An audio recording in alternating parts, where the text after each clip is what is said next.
Headcount Experts, Episode 6, Chris Mannion, Eric Guidice. Happy Veterans Day, by the way. Happy Veterans Day. I saw the post. I sometimes forget you were in the Navy, but what's your take on Veterans Day as somebody who's been in the service? Yeah, I think it's quite interesting because in the UK, we call it Remembrance Day. And it's all about the people who gave their lives in service to their country, and especially World War I and II, which was, very, very top of mind for people in the UK. I think in the US, I like the approach to celebrating all veterans. I think there are some more recent conflicts that I think are coming more top of mind for people. And I think it is a good chance to step back and just, think about all the people that are going through the kind of struggles of post-service life. I was very fortunate in my experience. I went straight from service to business school, got a really great job out of business school, and I've had a great supportive family around me, but there are many people who don't have that same luxury. So I think it's a really great opportunity to take a step back and just reflect. Yeah, it was good to see everybody. I think it's not, for better or worse, it's just not obvious who is served and not. So you see these posts come out of people who are like, it's like the first time I'm learning of someone maybe I met once or twice before, and I'm learning that they were in the service. And it's just always interesting to hear that history. And, in a separate conversation, I like hearing how two people from very different places get to the same point. So it's always a very interesting conversation with me. But glad you had the outcome that you did. We wouldn't be here, I don't think, if you didn't. I like the military experience when you're talking about your experience with headcount and managing headcount, because it comes from a perspective that just has a different upbringing, that and the advanced degree. So I think the way that you and I come together with our conversations is highly influenced by that. And so I'm super appreciative of it. But cool to see and great to get your perspective on Veterans Day. This week, we're talking about closing out the rest of the year, which Veterans Day pretty much marks for most teams. It's like, all right, we're at the end of the year. We have a couple weeks till Thanksgiving, another couple weeks till the end of year holidays, regardless of what you celebrate. And I get Thanksgiving's just U.S., but nonetheless, the process of hiring changes significantly from here on out. So this is kind of an introduction of chaos to the headcount, recruiting, hiring process. And so we're here to talk about it. We both have had experience having to close out one plan year and move it to the next. This one's all about closing out the plan year. We are going to cover what to do once you've done that for the following year in a future episode. But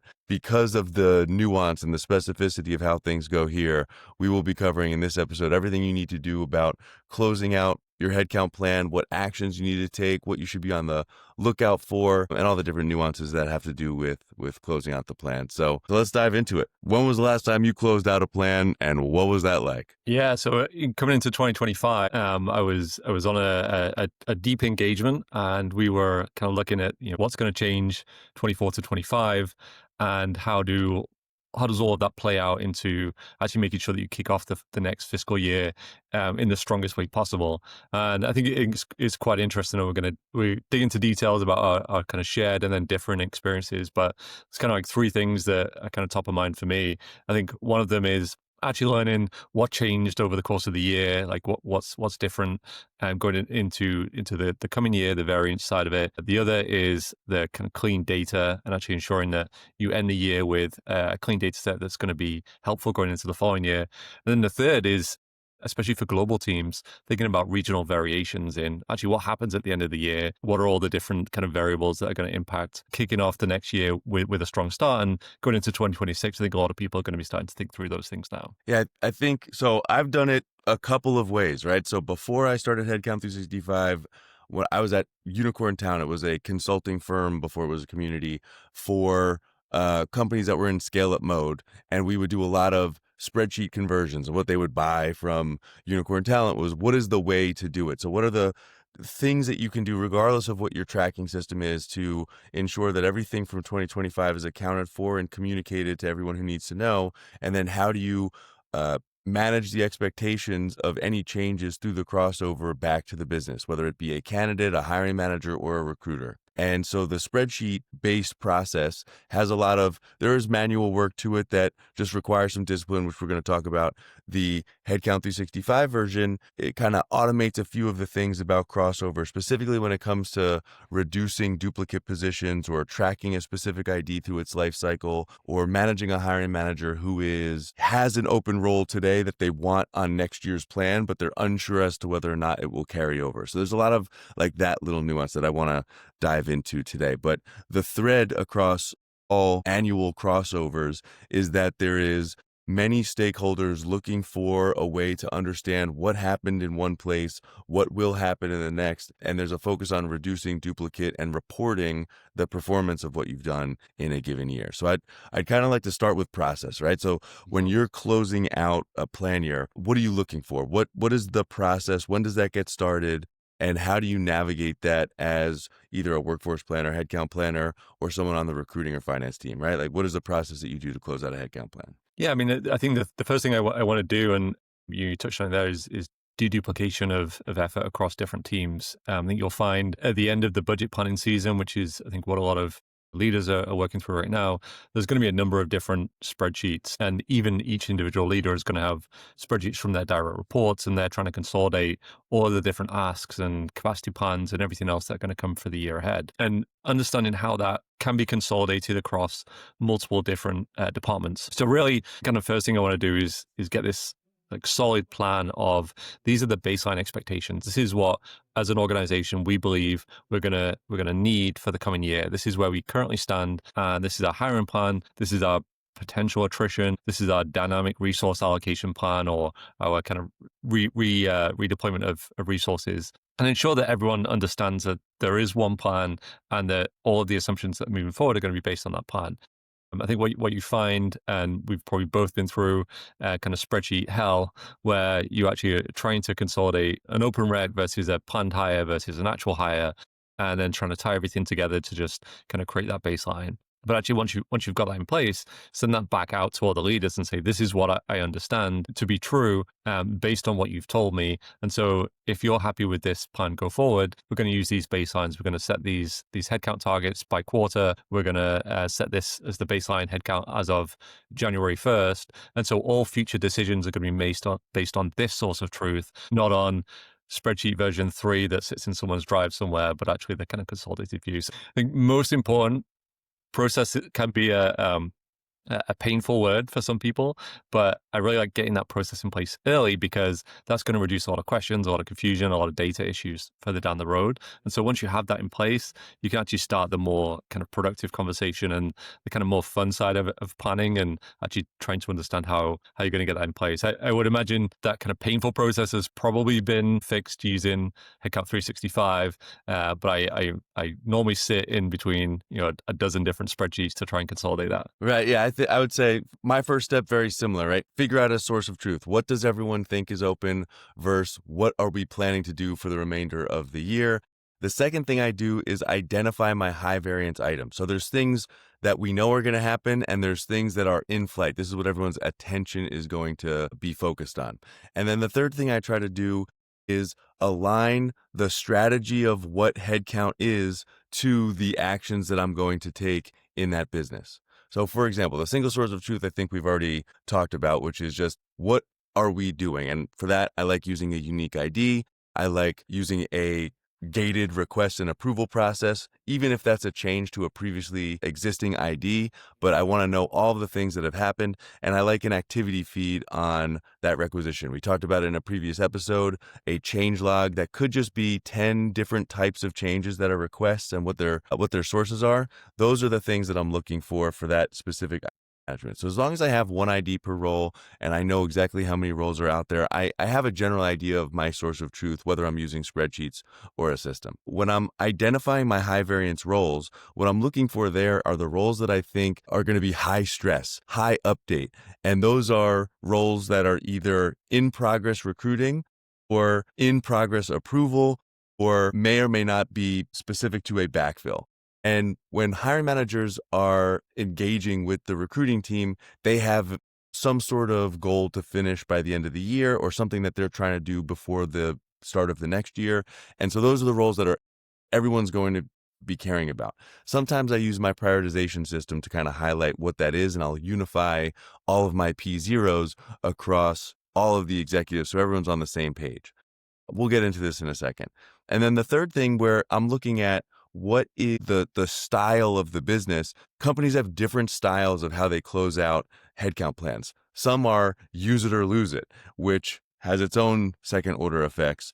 on the recruiting team, and some are, well, we'll pass all of these through. And even in that second situation where a company is more amenable to how a rec moves from one year to the next, there's still different filters it goes through. Oh, we're going to reduce our budget. Oh, we're going to increase our budget next year. And so you may lose something. And so there's just a lot of tension at the end of the year. So if I'm managing a recruiting team, I'm identifying those P0 roles. I'm preparing my team on how to deal with those managers and how to update those recs. And I'm really focused on, the 5% of 2025 roles that are going to be drawing everyone's attention in the 2025 final executive meetings, that are going to be in the closeout of the FP&A headcount plan. And that's kind of where I'm centering my attention. And you mentioned earlier off camera as we were prepping for the episode that there's different nuances even by location. But I'm curious to know, me predominantly serving the US market as a consultant and now moving globally, interested to learn about like what you consider in different markets to be, the style of how headcount can kind of build up at the end of the year. Yeah, I think if you map the kind of different employment norms, not even necessarily regulations across different countries, you'll see there's definitely some regional variation. And I was a little surprised at first. I've worked in the UK, I've worked in the US. We did have a global team at Wayfair, but actually working with an even more global team and trying to plan based on expected departures. There are definitely some norms that I think might catch people out if they're going through this the first time around. So one of the big ones is actually the typical termination date for people who are leaving an organization. Whereas in the US, you might give a 2-week notice and then be off and doing something else. So it's actually very hard to kind of plan ahead. In some countries, you're looking at 6, 9, 12-month notice periods. They're actually tied to the end of the month. They're not just 2 weeks from when you give the notice. So, and many of those are tied to end of quarter or end of year. So one of the things that I noticed actually doing attrition analysis was attrition really spiked in December. And it wasn't because anything had changed. It was just because over the course of the years, we cumulatively accrued terminations that were leaving on the same day on 12/31. But what that meant is that if we were using the December headcount to plan for 2025 at the time, then we were actually basing all our assumptions on a headcount that was not correct. And so we really had to like wind that forward to what was the headcount going to be on 1/1 and actually use that as our baseline moving forward. So that was one of the kind of the biggest considerations. But I think actually to your point, tying that back to actually what does that mean for our hiring plan, and what is that going to mean for like what roles do we need to fill in January that are going to be urgent? And if they're not already open, as we're talking mid-November, then we're already behind on that plan. It's kind of rethinking through that prioritization of, if this is what we know is going to happen, we're not going to be surprised by it because we already have the data and we're actually starting to look ahead. So how can we actually prepare for success by making sure that we're accounting for those kind of big exit dates? I think other factors to consider, especially if you do have hiring and backfills and everything else through this time of year. We all know the holidays are busy and many decisions get put off until after the holidays. And so even now in mid-November, I'm sure that a lot of the decisions are kind of being pushed to January. But then in the new year, if you have a team in China, you have Chinese New Year. If you have kind of regional teams, you really need to understand when the holidays are and when people like to be on vacation. Not just because you won't be able to get things done in the office, but if you're trying to recruit people, they're not necessarily going to be as engaged around that holiday period when maybe they kind of are waiting to go on a family vacation, or if bonuses fall around that time of year, there's some seasonality that you're going to have to account for. And so it really becomes this kind of jigsaw puzzle of, when is my current team leaving? When can I actually start recruiting to backfill those kind of roles? And then what is the kind of impact of the different regional variations going to be on my ability to fill those roles? And once you understand that, you can actually bake that into the plan. And that's going to give you a much more effective Q1 going into the coming year than kind of hoping that everything will work out and that your kind of Q3 plan is just going to roll forward for another quarter and you're going to hit the same metrics. You're actually really leading into a point that I wanted to make. There's basically 3 things that are nuanced about Q4 headcount that are different from any other part of the year. One is what hiring managers want. So that could be trying to use their budget or manage their attrition towards the end of the year. The second is the time impact on the recruiting team and the prioritization impact on the recruiting team. So at this time, you see higher prioritization utilization and much longer time to fills as people consider their holiday decisions. And then third, the candidates are maybe waiting out for a bonus at the end of the year, or again, making their decision throughout the holidays. And so Q4 presents these different contexts that don't necessarily exist at the end of the year, that as you manage the what are we able to produce and in what time frame are we able to produce it at the end of the year, you're factoring in these decisions. And one of the main things that I look at when I'm making my Q4 plan, or at least my headcount closing out plan, is what happened last year. How many times what's the percentage of P0s that of total recs on the recruiting team's plate? What's the percentage of P0s to total recs in Q4? What are the filled versus unfilled of Q4? What are the roles that dropped off of Q4? And when you compare that to your other 3 quarters, you're going to start to draw this regression line of, okay, what happens? And this is incredibly important when it comes to setting the expectations of managers who are expecting Q1 through 3 performance during a time where there's multiple holidays and different compensation payouts that have an end of year component to them. And so this is kind of a critical importance of a recruiting leader, is to understand the difference between Q4 performance, the context of Q4 performance, and then use it to manage the expectations of the team. So curious to hear how you do that. How do you kind of how do you kick off Q4 for your hiring teams? What are you telling your managers, and like what context are you setting for operating in this time period? Yeah, I think the kind of the key underlying point there is communication, is upfront early communication on what's changed and what to expect. And so if you think through the course of the year, let's say we've gone through all of 2025 now, and we set our hiring targets at the start of the year. We had our kind of burn down and pacing charts, and we assume we even hit our time to hire and our recs per month and our kind of close rates that we expected. Attrition didn't spike too highly, and so we've had almost a perfect year in recruiting.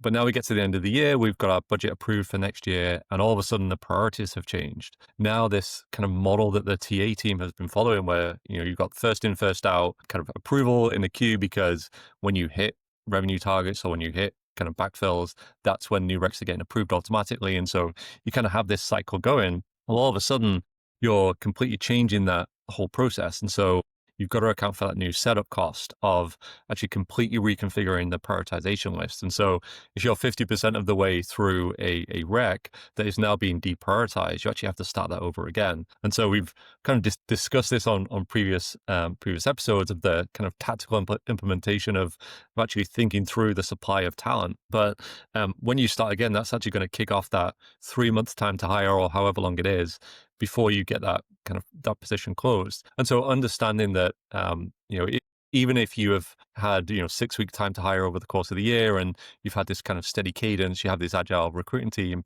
actually reconfiguring the whole thing is going to incur some setup costs. And that's going to be exacerbated by the fact it's end of year, and you don't have as many working hours in a week. And those people that you are trying to engage, to your point, are potentially holding out for kind of different things. So everything gets harder. Being upfront with the hiring manager that they should expect something different, and this is what we believe it's going to be. Perhaps even pulling from data from last year to understand how the seasonality actually impacted the expected hiring time or close rates based on the type of role.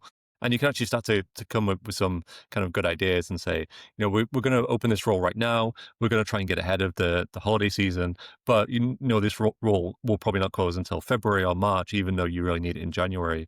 So given that, what may change in your prioritization list? And I think having that kind of conversation where you're leading with the data, you're coming with recommendations, you understand how the process is happening, means that by mid-January, if the hiring manager is still not seeing candidates in the top of the funnel, they're not actually starting to bother the recruiters, and that kind of spins up more time, because the recruiters are then trying to explain themselves midway through a hiring cycle when they actually should be engaging with candidates. I think is a kind of a good way to get ahead of Q1 by really focusing on what you can do in Q4 when potentially hiring is not going to be quite as top of mind. And when you zoom out, all of these actions and reactions have a financial impact.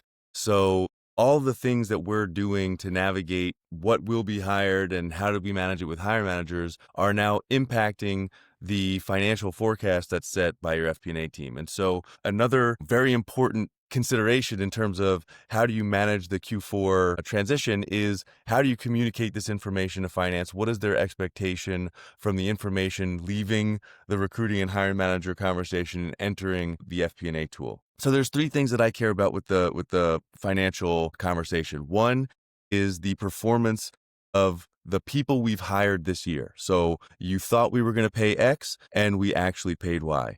The second is the variance of total headcount from what we thought we would hire versus what we're actually going to hire.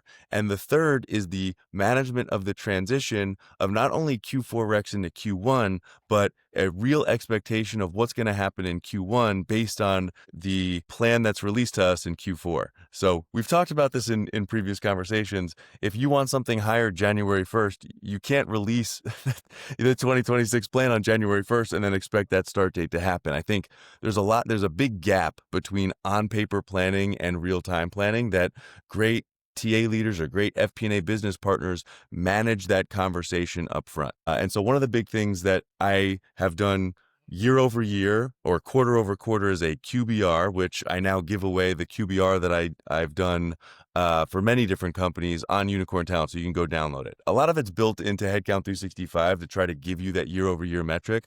But what I'll do is I'll look at the previous year's QBR and I will explain what happened Q4, Q1. And then I will bring that to the finance team and say, how can we develop a forecast that's going to get a good candidate experience for people who are not rushed at the end of the year, that are going to create good expectations for hiring managers about what's actually going to be produced, and gives me a predictable recruiting capacity versus demand forecast for this, very complicated crossover for the following year. I think that kind of push on the finance communication is going to be really key, especially with revenue leaders. I find myself working a lot with revenue leaders because missing revenue targets is one of the biggest deals for growing companies. And I think if you let finance lead the conversation, they're going to be rightly focused on cost and minimizing the overall cost and the impact that's going to have on the P&L. But what they're probably going to miss is the impact that minimizing cost has on reducing revenue. And generally, the revenue leaders are pretty good at explaining why they need to ramp sales early, and it makes logical sense to everyone. But I actually think where talent and TA leaders can really add a lot of value is by getting more granular with those expectations. You look at just zooming in on the revenue team, you look at the revenue team over the course of the year, and you see expected terminations by quarter, by month, based on what's happened in the past, and knowing that revenue has one of the highest attrition rates.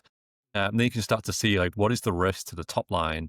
And then how can we mitigate that risk by increasing the hiring velocity? So getting started earlier, maybe even hiring more recruiters, and looking at the opportunity cost of not doing that versus just reducing cost and potentially missing revenue targets, and what the impact that will have on the organization. And I think those conversations are a lot more productive because then you can start to model these J curves of kind of new hire that's going to come in, cost more to the business, probably for 3 to 6 months, depending on how quickly they can ramp and how complex the product is. But then once they're fully ramped, how can they kind of scale? What is the expected revenue return for that individual? And we talked about notice periods in the US. You've got a 2 or 3 week notice period is pretty standard, and it might take you 3 months to backfill that person. So getting ahead of the hiring plan by having these evergreen recs, by having kind of talent already in process, and having the capacity to do that, which is going to cost money to a cost center that finance doesn't necessarily want to allocate it to, but to de-risk the kind of revenue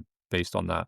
And I think a way to do that, actually, I think Jim gave a really good example in the recording last week of actually doing a kind of looking backwards and saying, had we made different decisions last year, could we have avoided missing the revenue target or avoiding this layoff or whatever happened last year that you want to avoid? See if you can find the signals 3, 6, 9 months earlier to figure out what are those signals now that we may be seeing, and how can we actually use those to inform what we're going to do in the future. And kind of, I think it all ties back to kind of your key point on variance, and how can you actually use variance to your advantage by anticipating what variance is going to like this year, and then finding the root cause and fixing that before it becomes a problem. Yeah, and I think that when I interact with finance teams, whether it was through Unicorn, through Headcount 365, there's a couple of common themes that I see across different finance teams. And one of them, back to Jim as well, is what type of forecast are you doing? Are you doing a rolling forecast? You do have a end of year, you have a use it or lose it. And so obviously a rolling forecast probably smooths out the transition of what we need to hire in Q1 versus how do we start it in 2025. But also there's slush funds, and how do the finance teams manage the slush funds of OpEx for either hires to be made or hires over budget. And so there's a slush fund management in the finance organization as it relates to headcount OpEx, that they have their own targets, right? Sometimes they want to use that money elsewhere to make up for other costs. Sometimes it's a net savings to the business. And that slush fund management and the transparency around it as it relates to the hiring manager's understanding of what budget is available to them is a key part of that financial interaction. And so I think for recruiting leaders trying to navigate their way through this process in the best way possible for their hiring managers and their candidates is to deeply understand the financial position of how the end of year closeout should go. So I think the great TA leaders partner with their FP&A leaders to understand what their motives are and what their goals are for a headcount plan, because sometimes the biggest pain point from this process is that lack of communication. If the budget or if the finance team has a different goal than, the hiring teams about what to do with this leftover money. Yeah, I think that's kind of a really interesting kind of angle, because it adds like an agile, we just got like a kind of blow off valve to the system of what happens if part of the system starts to overheat.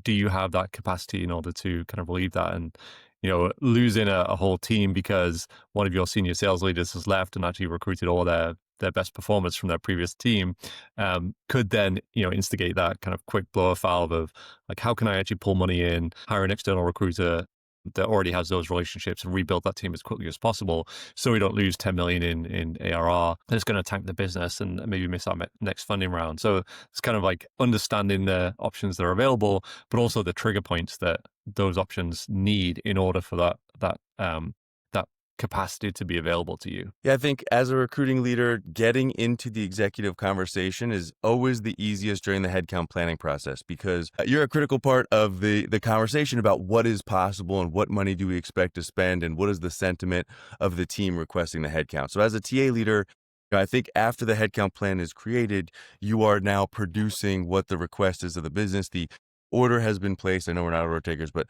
the idea that the business is requesting recruiting services and you are producing those services, whether they're internally or externally, is Q1 through 3. But Q4 is your time. So when I'm advising TA leaders how to participate in the headcount process, it's really about using that time to get in the room and hear how other teams are thinking about this process. And this is when you're going to unlock things about revenue goals, location expansions, the conversation about how folks outside of the recruiting, the candidate, the hiring manager process talk about compromises it takes to create a business outcome with either limited dollars or, different constraints that your business has. And so when you're a TA leader, sometimes you get laser focused in on like, let's do this thing that is the best for my specific silo. But here you hear about the total conversation, the total prioritization of what the business is and how headcount and recruiting fits in. And if you can participate in that conversation, not only does it give you a better outcome for your headcount crossover, but it adds you to that room. They will consider that conversation more and more over the course of your lifespan at the business. I think partnering with the executive team during this crossover is extremely critical. Yeah, I think maybe to just drill down even further in that, I think the value that the TA leader can bring, especially if they're coming from a different organization, is that kind of understanding of what can happen, what can change. And so you start to have these kind of mini red team exercises where, the leader's saying, hey, we need to hire 100 people for this team next year. Well, what happens if we miss revenue targets? What happens if we decide to open a new office? What happens if we see greater demand in EMEA than in APAC? What's that going to do to our kind of plan? And so you actually start to have these productive two-way conversations. To your point, it's not just taking an order for filling those recs in the next year, but actually, how do we think through all these different scenarios and make sure that we're planning so that we have that agile capability to kind of react to what these what issues are potentially going to come up, and then if and when they do, almost certainly nothing's going to go to plan. you actually already have that plan kind of baked in. You already have that kind of pre-approval to kind of ramp or decrease hiring capacity or reallocate team resources so that you can not have to go through the whole planning cycle over again in the middle of a crisis. And you can actually just deal with it in a calm way because you've already foreseen the issues. Yeah, I think another thing TA leaders can do to participate in the conversation of headcount is give options, understand scenarios. If the business wants something, what are the options that we can use to deliver that outcome? So I said this in a previous podcast, right? Always start with yes, it is possible, and then bring those options with cost and impact so that the business isn't restricted by your department about what's possible. And the scenario planning aspect of the annual headcount crossover has a couple of things that are important. So one, what happens if we don't fill the roles, and what is the financial impact? What is the revenue impact? What's the production impact? What's the budget impact if we do fill the roles? And are we prepared for next year? And how does the Q1 or the 2026 or future forecasts get impacted by filling all these roles? And then how does the budget overall get impacted by the crossover of everything from this year into next year? And so if you decide to keep things from 2025 into 2026 or eliminate them, what is the impact and what is the workaround for doing so? And so those options, being able to effectively come with a solution for everything that's thrown at you before it's, proactively, before they ask you to do it, is another key way that I think TA leaders are able to kind of expand their executive footprint in the headcount process. Yeah, absolutely. And I think going into those kind of conversations, understanding the data and understanding the current team capacity is going to be pretty key. So that when you do actually go through those conversations, it's not like let me go away and then figure out, what this then means for my team. It's okay, I have capacity to do this right now.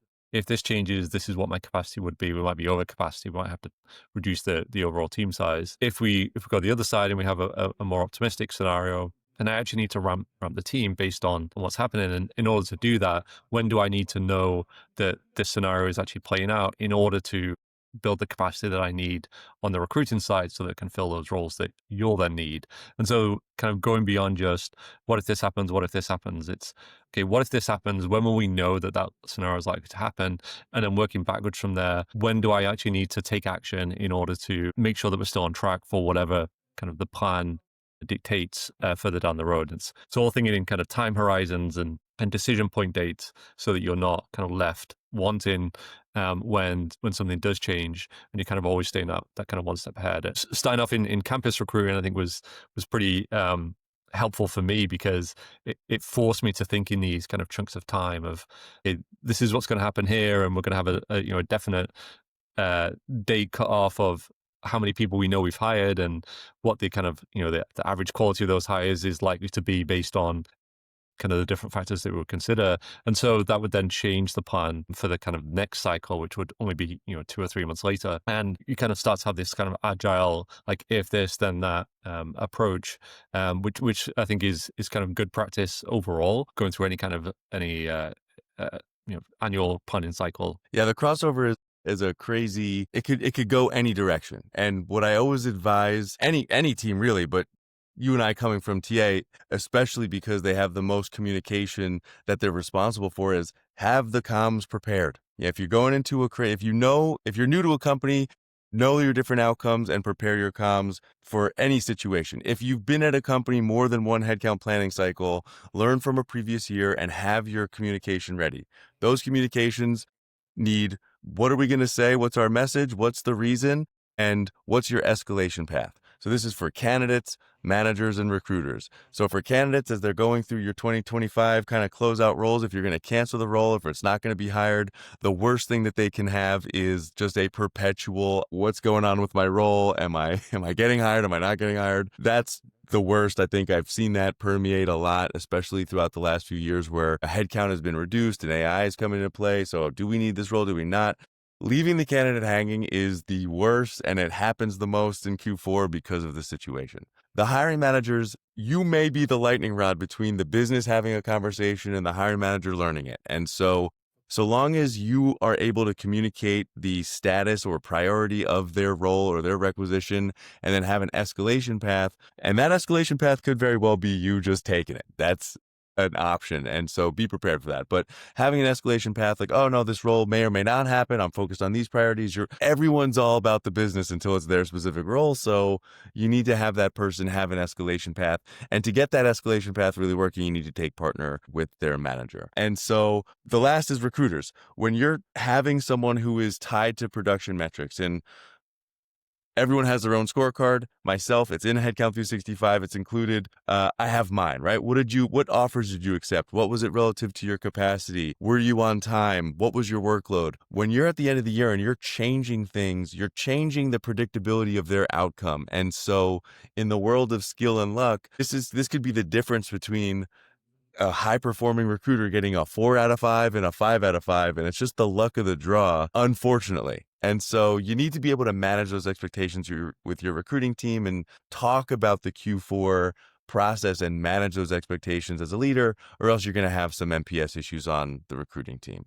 And so I think preparing your communication at the end of 2026, right? You prepare your last year, you prepare your data for this year, you look at your capacity demand, you identify your outliers, you look for your financial strategy, you prepare your comms, and then you deliver a Q4 crossover strategy that allows you to say, I'm learning from last year. I have a plan for this year. Here are all the scenarios that could happen. And I'm now managing the outliers of someone's unhappy, a rec's not happening, or a budget's not happening. And that's kind of the dance every every TA leader does at the end of the year to try to figure out, how do I manage this crazy time? I guess I think you make a great point. I think everyone in the recruiting organization, right from the kind of newest recruiter up to the head of TA, the primary job is a problem solver. They're the connecting link between different departments. It's actually one of the phrases I learned actually early on in the military. Was the most powerful things you can say is, I don't know, but I'm going to go and find out. And then I'm going to tell you. If you find yourself in a situation where it seems like there's a problem and no one's taken ownership, go and figure out how to solve that problem. It might not be your part of ship, as you used to say, or your kind of responsibility, but by identifying the problem, fixing the problem that impacts your direct work, you're kind of reducing that kind of overall friction in the organization. You're actually helping to drive your initiative forward, whether that's recruiting or kind of just getting feedback from a hiring manager, or prioritizing recs because no one's made a decision yet on which ones are going to close,